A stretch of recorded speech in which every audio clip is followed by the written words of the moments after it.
Ivis Hernandez is a 23-year industry veteran, stylist, father, educator, and entrepreneur with a hustle mentality, building a brand with an event production and clothing line. Welcome back to the Hairdresser Strong Show. I am your host, Robert Hughes, and today I'm with Ivis Hernandez. How you doing today, Ivis? I'm great. Happy to be here, joining you finally.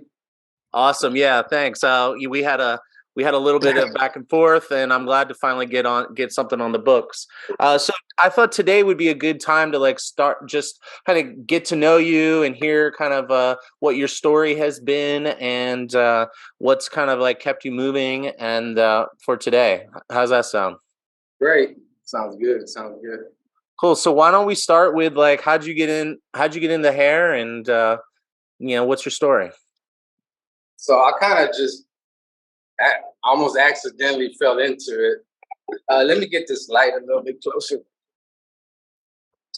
I kind of just, sorry about that. I kind of just fell into it. I used to, in high school, just with my friend used to cut my hair on the just fades and stuff. And then one day I bought a pair of clippers so he wouldn't have to bring his. And I had another friend that was over there was like, I need a haircut. And I was like, I think I know how to do it, And so he let me try it out, and it didn't come out too bad, It was decent enough to where he kind of kept letting me do it. And then, I cut a couple other friends, charged, started charging back then it was $3 or something, and then finally $5 or something, $10. But then I was working after high school. I really, I didn't really know what I wanted to do as far as college. And there was different avenues, but I was kind of not on that mindset of school, because I was already I graduated, but it wasn't I was one of them. Definitely wasn't an F student, but I wasn't definitely not an A student. I think because in school, I don't think they teach you for everybody to learn the same way, because as creatives, we don't learn the people that are word for word, write it down, I can see something and write the notes down and understand them more of it than if I write word for word and listen, and then I might not understand it. So college kind of wasn't I knew you had to go to college, but it wasn't I didn't know what I wanted to do. So I knew it was going to be kind of a waste of time where I was I'm gonna go party, hang out, and I'm gonna go party pretty much, but not I'm gonna waste money and not get the degree anyways, And then, which I was already hanging out with my friends. But the other thing is, when I was in high school, that's when my first kid was born. And so I was in my senior year, and my first child's mother was that's when we found out she was pregnant. So I was still in high school. So it wasn't one of them things where you got time to when my friends were going to college, I was birthing kids, birthing babies and stuff. So I just remember I was telling her when she told me that she was pregnant, I was like, okay, don't tell your parents because I got this job interview. I didn't want them to tell her that, even though we're still in high school, But, so because I knew how to cut guys' hair, well, my dad owned a machinist company, which so my parents came from Mexico and I was born here. And so I definitely could say I learned huge work ethic from my father, even though, because of I could say because of me growing up in a, rough crowd and hanging out with the wrong crowd, gang members, just hanging out with the wrong crowd. Me and my dad didn't have such a good relationship growing up, even though my parents were married, but we didn't really talk because it was kind of a disappointment. Now, when you grow up, you see back, and but he was always there for me, but definitely put kind of a weird situation growing up and it was more the way I was behaving, But I did learn a huge work ethic because my dad's been a crazy work mentality, and so he, I say, they came from Mexico and he learned in Mexico how to do machinery, cleaning up the shops since he was 14 years old. And so that's how he even learned it when they came out here.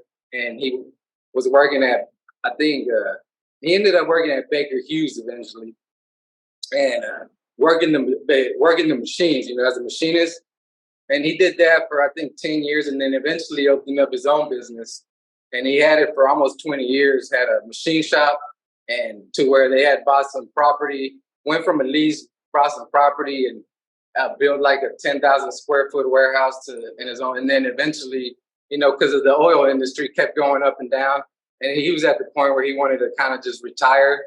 And I could definitely see the difference in his personality after he retired. He definitely feels more relaxed, but I definitely learned a lot of like the work ethic, and ain't nobody gonna give you nothing if you don't work for it.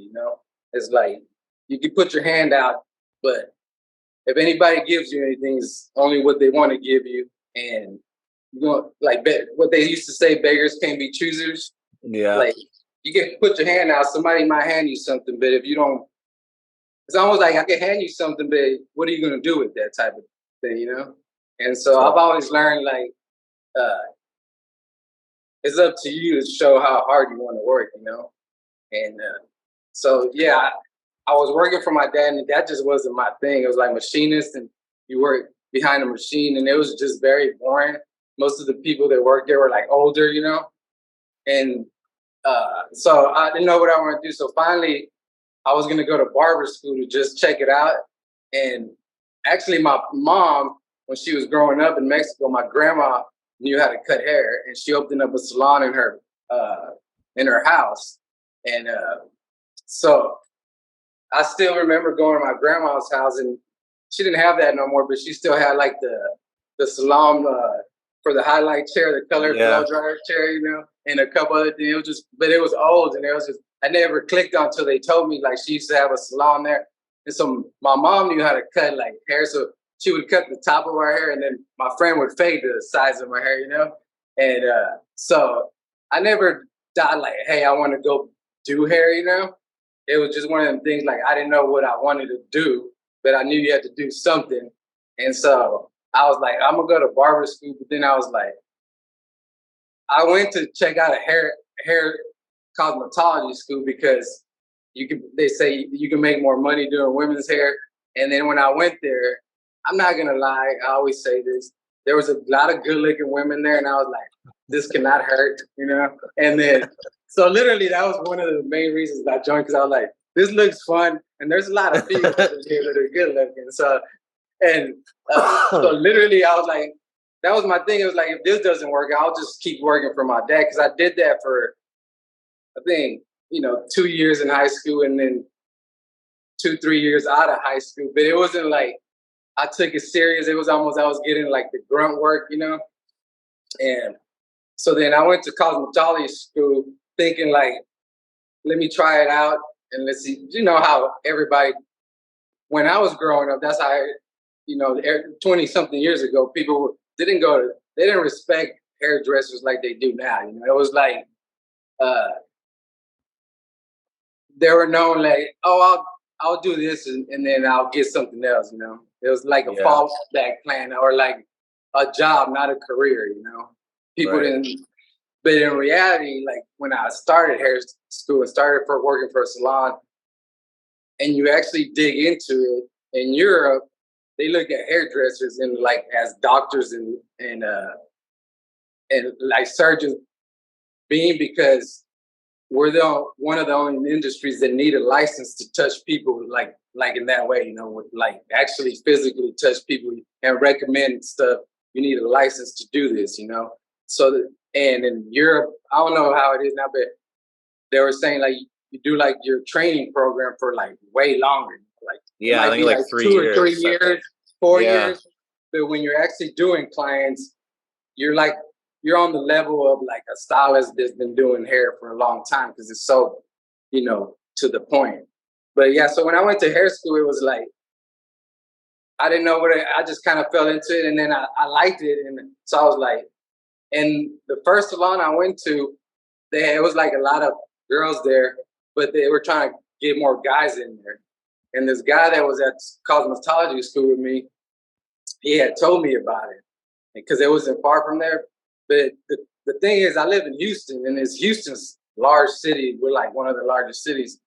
and a lot of the main salons were to be at, and even nowadays it is still just like it's in town, you know, like in town where that was like the cool place to where to be at, you know. And but the salon that was where I was at was like in the suburbs where you wouldn't think that type of salon, but because the owner was an educator, it was like super trendy. So we would have people that would come from in town and all over Houston just to come to the suburbs to get their hair done.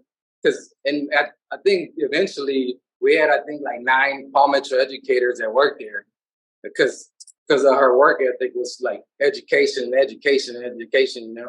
So I could definitely say like it was a lot of education, and like you would come on your days off, and but I could see now why, you know.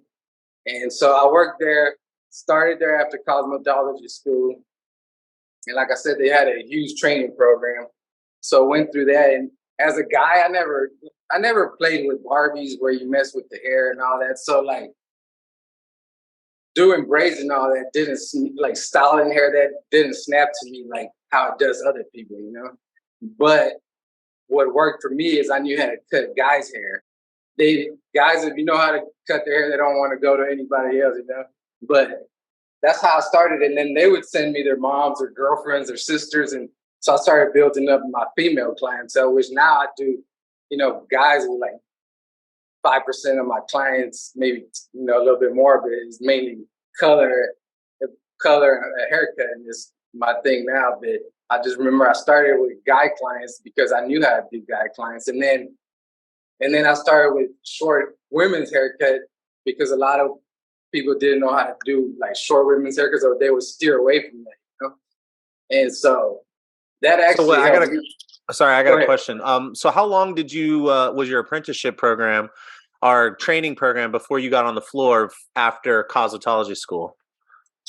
I think it was supposed to, like, usually it's like a year, maybe a little bit over that. I think mine was 18 months or something, but I was getting clientele. Like they would give you clients, you know, but to what you know how to do. So they weren't going to give me like highlights and or these, you know what I'm saying, certain things. So you can only like grow so much as far as number wise when you're only doing men's haircuts, you know.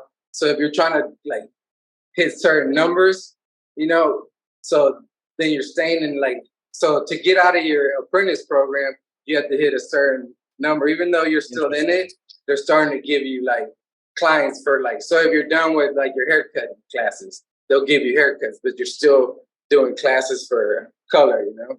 Well, how long did it, how long did it take until you started taking clients? Like, even your first set of clients? I mean, were you probably like a year, probably like a little bit of on haircutting, probably like a year. Okay, so you were assisting and taking classes, and you weren't doing any clients for a year? Nah, this was like, boy, that was the thing is we were getting paid minimum wage. It ain't like you. So my thing is I learned how to do amazing shampoos. It's an experience because if you think about it, where do you start with the client? Is if you have an assistant or a training program, your assistant's the one that goes and takes them back and shampoos them. So my thing was like, hey, I'm gonna get as many tips as I can. So sometimes, literally, after a while, I was getting like $20 to $100. I mean, like on certain days, like, but at least like 50, 40 to $50 a day just in tips on shampooing. You know, that wasn't like doing no service. That was just shampooing because, but we were like in a high scale salon, you know, where we were charging more, but still, I learned like if you do a good shampoo, then people eventually gonna like have a connection with you, you know. As an assistant, you got to get out of the mindset that like I'm an assistant and nobody wants to be an assistant forever. If you went to school and paid that much money to go to cosmetology school, spend that much time. But what I tell people is, you should have learned the basics at school, you know. So now you take these basics and you're adding to them, you know what I'm saying? And so when you're adding to them, now knowledge is power. knowledge destroys fear. You can have anybody sit in your chair and you're not gonna like be scared, or like they're not gonna throw you off because you knew the basics. Now you know how to take that and create something with it. You gotta get out of the mindset of like, I want to do hair, because you're out of school and you're like, man, I was tired of being in school. Now I'm doing this, so, and you get a minimum wage. And at the time, again, like I said, I had a kid. So I was getting like this minimum wage paycheck that was like not good. Right. So, but I was seeing the bigger picture. It's like, you could go to a salon like right out of school, but how much do you know? How much can you grow? Do they do education? Like,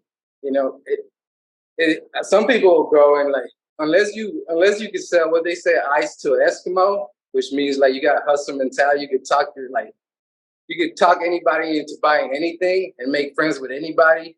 Like, you can't just go and build a clientele straight out of school that's gonna like be successful. A small portion of people can, but in my entire, being in this industry, I haven't seen a lot of people that could just go and like go rent a booth and be successful. Because if you don't have like where you go get your clientele or steadily posting and all that, you still got to hustle for it, But if you don't have no clientele to keep you busy, then that's where you start being like, well, this isn't for me, you know what I'm saying? Because you got to stay motivated. Actually, I mean, what you're talking about I think it happens way more than what anybody talks about, and it'd be nice to get some actual data on that to see how many people who go straight from school into renting a booth are still renting a booth maybe 3 years later, and then 3 to 5 years later, are they still even doing hair? I'd be curious to know what the statistics are. But hey, so I'm curious. So you go to school, you get an apprenticeship program, you go through the apprenticeship program, you get on the floor, and then tell us, how long were you at that salon, and then like what happened after that? So I always knew so you have certain kind of hairdressers. You have the hairdresser that wants to be straight successful behind the chair. You have the hairdresser that wants to be successful behind the chair, plus do photo shoots and do other stuff. And then you have the hairdresser that wants to be successful behind the chair, but also do hair shows, and do the stage. My goal was always, I want to be on stage, and I want to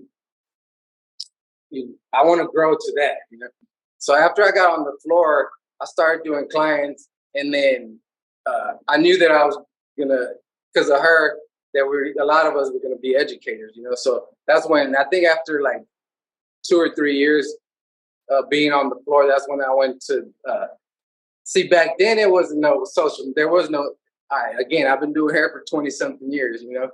Instagram wasn't around yet. Facebook was around. You didn't post stuff like this for Facebook back then. It wasn't.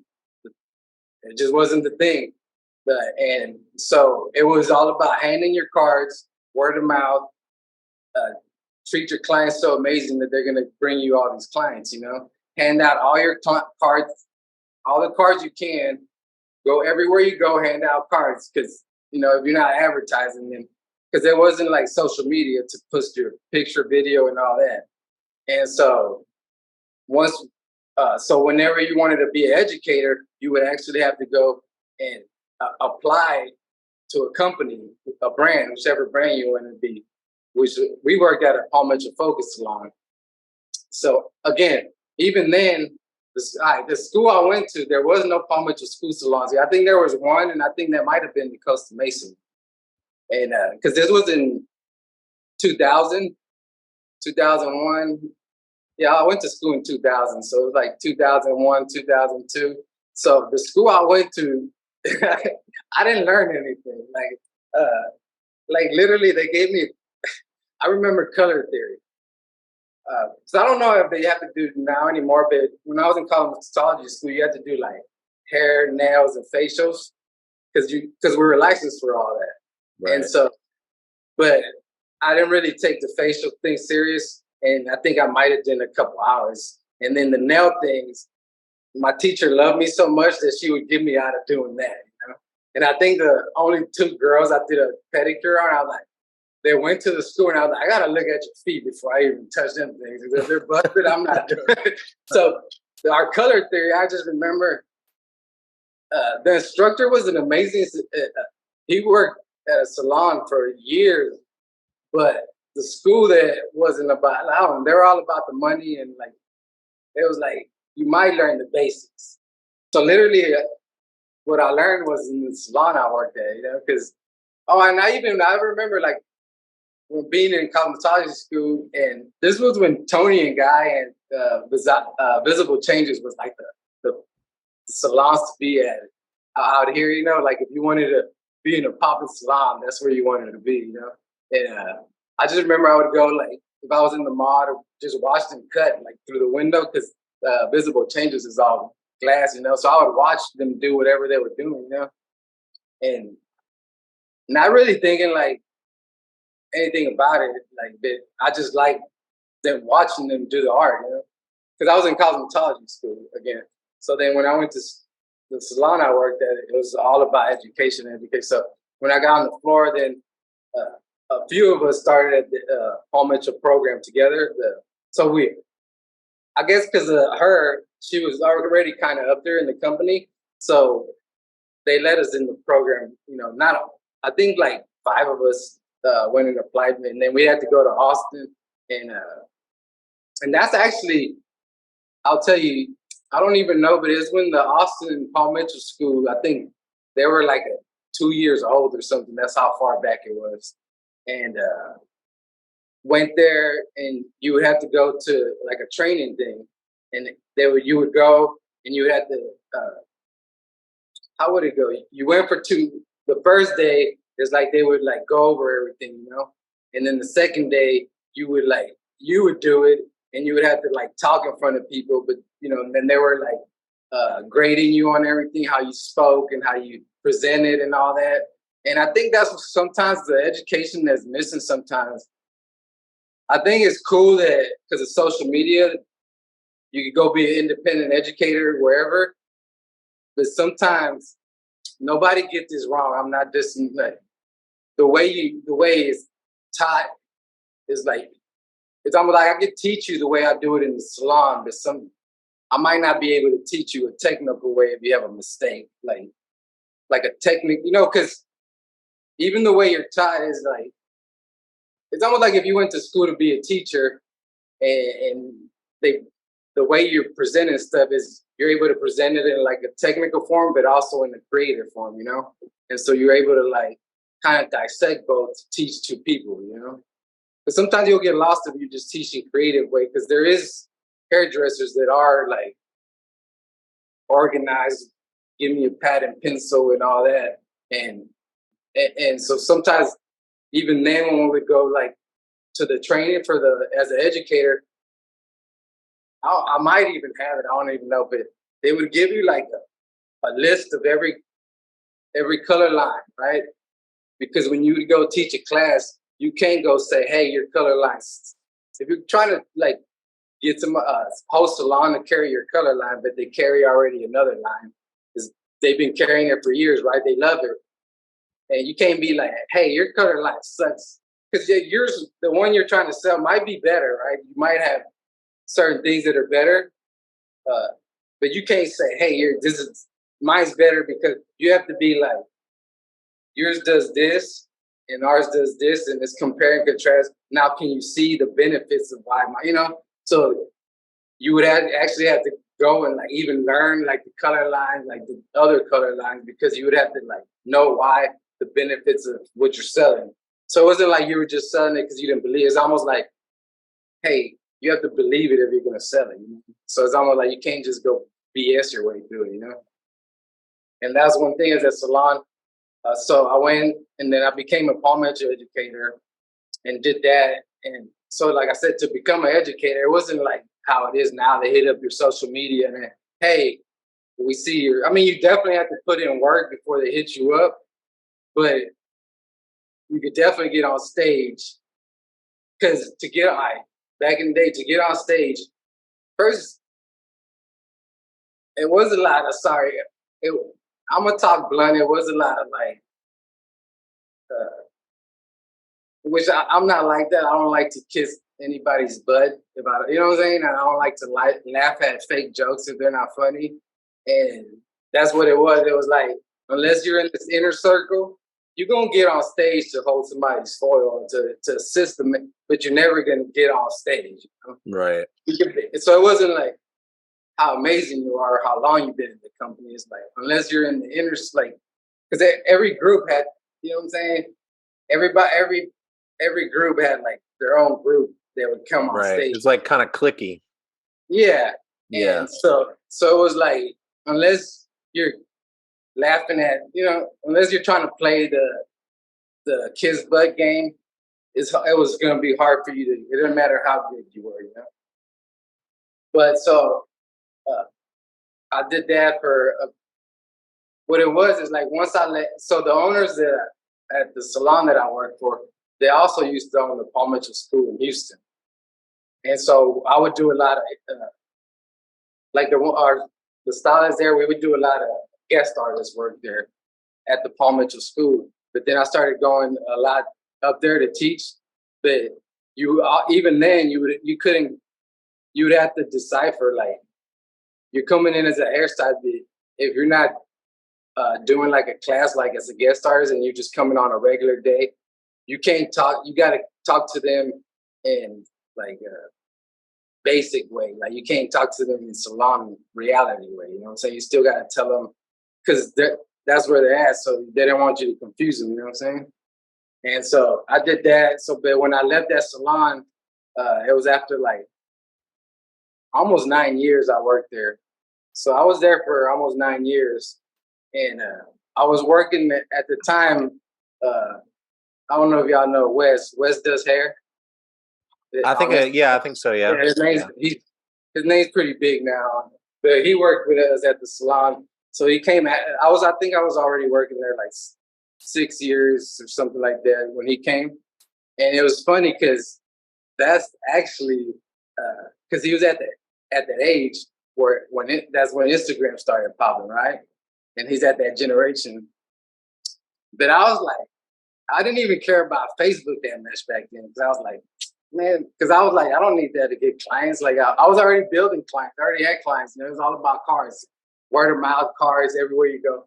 And our salon was pretty known, and so, but I just remember like he was he was the because he was at that age and he was started doing this Instagram thing, and I was like, man, what's that, man? You spending too much time.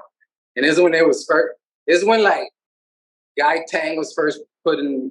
So the thing was, some hairstylists got lucky and hit the waves. Big time. And it wasn't because they were. Don't get me wrong. It wasn't because they were talented. It had nothing to do with talent. They were at the generation that was on Instagram. So say, for example, if Instagram first happened, right, or any social media platform, and everybody's posting pictures, right? Not a hair, just pictures. And you're the first one that starts posting hair pictures. Well, now everybody that's a hairdresser is like, oh shit. This, you know, so now you're getting a big, and back then there was no algorithm. It's like, it was all about time.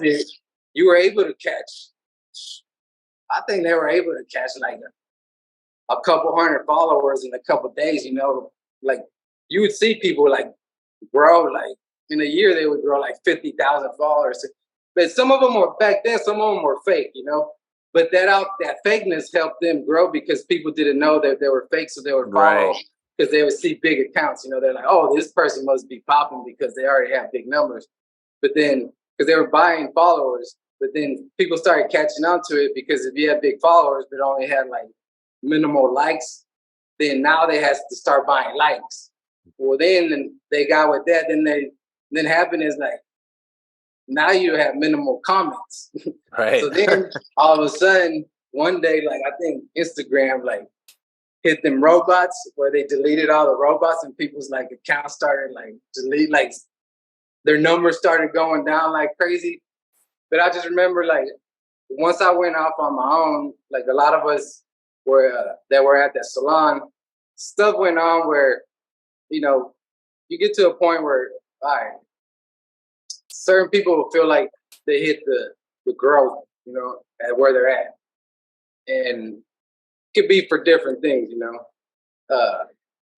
I think I'm not going to speak for us, but I think the majority of the reason why people leave salons has nothing, not all the time, but it has a lot of time has nothing to do with money. A lot of times people leave salons that been there for a long time is because they feel like they stopped growing or learning. So, for example, if you're making if you're making good money, say you're making a couple 100,000, and you feel like you could go on your own and still do it, you know, but you're still learning, like you're still constantly growing as far as in your creative mind. You know that you can make more money, like you might make more money going off, but you're still learning, so you're still getting fed some way, you know.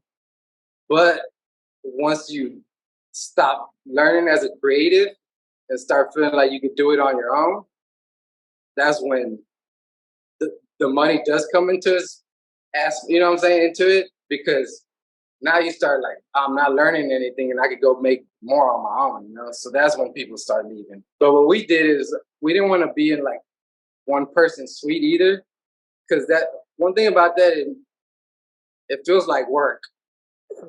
As a hairdresser, I don't think you should feel like work. Like you have a job where you get to create, you know what I'm saying? Like people come to you so you can put whatever's on your mind, like creative wise, and put it on their head and pay you for it, you know? So I'm independent at a salon right now, but it's like at a regular salon, but I've known the owner for so long that I just rent chairs, you know? And so she actually was with us at the independent place too. And eventually it was just me and my ex that were, we had like a 4-chair suite, you know, and like two shampoo bowls. So we had like a little mini salon. And so, and then I started doing independent education where I would just go and teach haircutting classes just on my own.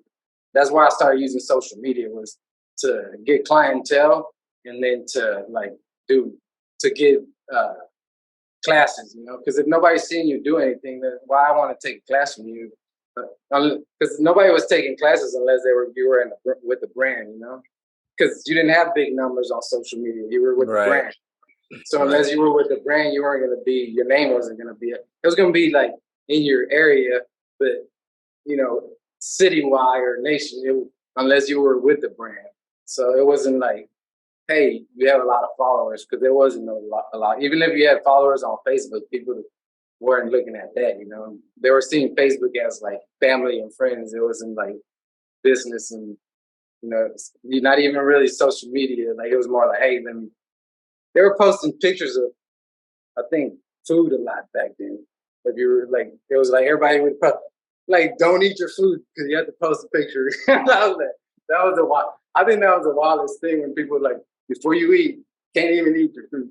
So yeah, so I was in the salon with Wes, Chris, Crystal, and Harley, and so, like I said, everybody in there was independent. But what we did was, instead of having like independent suites, well, they ended up getting like 5 suites and taking down the walls, and so it looked like a mini salon, you know.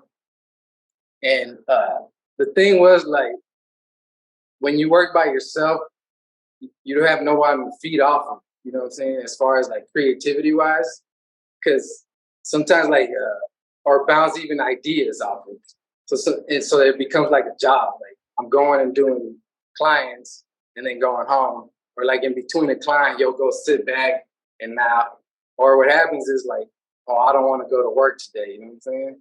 And so now I don't want, you know what I'm saying? Or like, oh, I don't want to go to that class because what are they going to teach me? Or like, you start like gearing off of like your hustle, like what you had in goal in mind, you know, because you can now, because now you get go in when you want, because you are making more money because you're not having to pay commission. But if you're doing it right, you're still having to pay money because you're having to grow. You know what I'm saying? Right. So eventually, I think we worked together for a few years, but then everybody started kind of, because everybody live different areas, but they would come. So then eventually people were moving in different areas. So that's when I went, and my friend had opened the salon where I'm at now, and they had already opened. And so that's when I went over there. And so now I work there, and it's like a full salon. And I still get the cool thing about it is I still get an assistant on all that, like the help, but it's still I'm independent. So now I do a lot of independent stuff on where I'm teaching classes, but now I'm working with companies now. So what happened was, What's the company? So what happened was when I was still working with Wes in the other suites, he was friends with I don't know if you know Tatum Neal, and he has the Elevate hair. Yeah, I know Elevate hair. Yeah. So he was friends with him, and so then I started following Elevate and Tatum also on social media, and then eventually we went and did a Elevate hair in Dallas, and this was when I think Elevate was first happening. And what Elevate hair is he has a salon. I think they had 2 salons in Louisiana, and one's in man, I don't want to get it wrong, but it's they're Aveda salons, and they're pretty big salons and high, upscale. But I think he knew how to DJ or whatever, and he had this idea where he wanted to get his friends together and have like a jam, hair jam, whatever. So he started doing like these parties, and he says it's more like to DJ, but then he started doing. So they would just cut hair. It was just cutting hair, and it was just like a small group of them. And he started doing them in Louisiana. So then eventually, because he's friends with a lot of the people in the industry. So then he started adding people, and eventually it grew. So now it's like large. But I started doing it. Went and did Elevate. I think the first one was in Louisiana actually, and did it with them. And I was like, I thought it was the coolest shit because it was like you're at a venue, but it's like a party, like if you went to like the club or whatever, but there's hair going on, people are jamming out. And it's not and I was used to like you're being on stage, but you're having to talk and teach people, Well, no, this was just like you get your model and you jam out. So I was like, man, this is tight. So then throughout the years, I kept doing it with them in Dallas, and then every time they would come in Houston, I would do it. So he started going in every city. So you'll see Elevate. So if anybody's out there and you're not following Elevate Hair, definitely follow them because they do some awesome shows. And if they're ever in your city, definitely check them out. But the cool thing about them is they get a lot of the local people, and so it brings a lot of the local people together. So then I did that for years. And then right before the pandemic, right before COVID, me and my friend Eric, we were chilling at my place, and we were hanging out, and I was like, for a while, I've been wanting to do something like a hair party, and I could definitely say that because of Elevate, that's they gave me the vision, and I always give them credit because that's where the vibe grew from. Was I took what he was doing, like the inspiration of like doing hair on stage, But then I just wanted to like not just invite like hairdressers, So I wanted to invite artists too. So it started with like, hey, let's do a hair jam, because they weren't because they were going to every city. So it wasn't like they were in the city all the time. So you would have to wait, unless you want to travel. And so I was like, man, let's do a hair jam, And so then we're like, man, we could do it because I already knew a lot of the people. I had good friends in the industry, and I knew a lot of the hairdressers here. So I was like. And so we started thinking the names, and I was like, and I always used to say, man, we vibe different, we vibe different. It's a vibe. So then I was like, vibe. And I was like, the vibe. So then it was like, instead of TAG, because we also had to figure out on social media what's taking, So then I was like, so then we switched it all up, and I was like, it was THA, so like So when you say it, you have to say, it's more suave, like the vibe. So wherever it was like VIIBE, so it's like it's spelled different, the vibe, but then it's also like we vibe different. You know? So that's where vibe different came from. So it's like a double conundrum or whatever they call it. You know.